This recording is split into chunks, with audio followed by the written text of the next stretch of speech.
Assalamualaikum semua, welcome back to my channel. It's Bola God number 1 guys. Apa khabar? Wih, hari ni guys boleh katakan hari yang gembira jugalah, ya.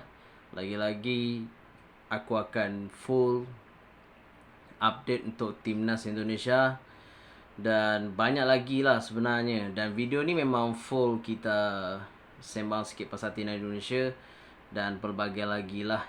Kalau kalian mahu aku buat konten macam-macam pasal apa-apa pun, just komen dalam video ini.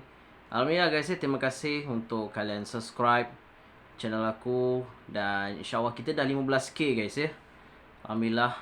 Tapi aku mahukan 20k guys. InsyaAllah lah ke depan lagi kalau ada orang mahu subscribe, just subscribe guys. Subscribe. Kalau kalian subscribe aku, tidak dibayar pun. Jadi just subscribe macam biasa. Dan yap, ramai orang tertanya lah, kenapa saya buat konten Indonesia. Satu, saya buat konten Indonesia sebab saudara saya. Dan mungkin ada orang yang baru follow saya ni half Indo.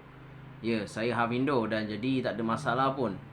Dan saya buat konten bukan kerana saya mewakili orang Malaysia, mewakili orang Indonesia. Kerana saya buat konten untuk saudara saya daripada Indonesia, daripada Jakarta, Riau, Surabaya kan. Saya ada saudara ramai dekat sana. Jadi yap, kami sentiasa kontak sehingga sekarang ni.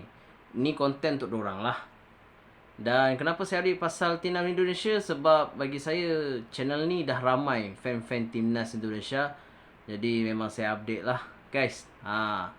Dan tak lama lagi guys ya, perlawanan Timnas Indonesia lawan Bulgaria. Aku akan buat satu video. Tak lama lagi guys ya. Timnas Indonesia lawan Bulgaria. Tak lama lagi ni.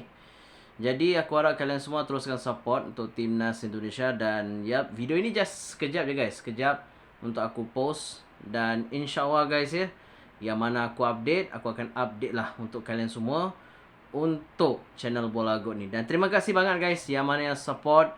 Dan hopefully banyak lagi konten yang aku ingin buat. Dan ini permulaan guys, permulaan. Aku baru nak start untuk post video. Dan banyak lagi guys ya. Dan terima kasih yang mana support untuk channel ini. Dan Alhamdulillah, tanpa kalian, siapalah aku guys. Okay, itu saja guys video kita kali ini. Dan yap, itu aja. Dan Assalamualaikum.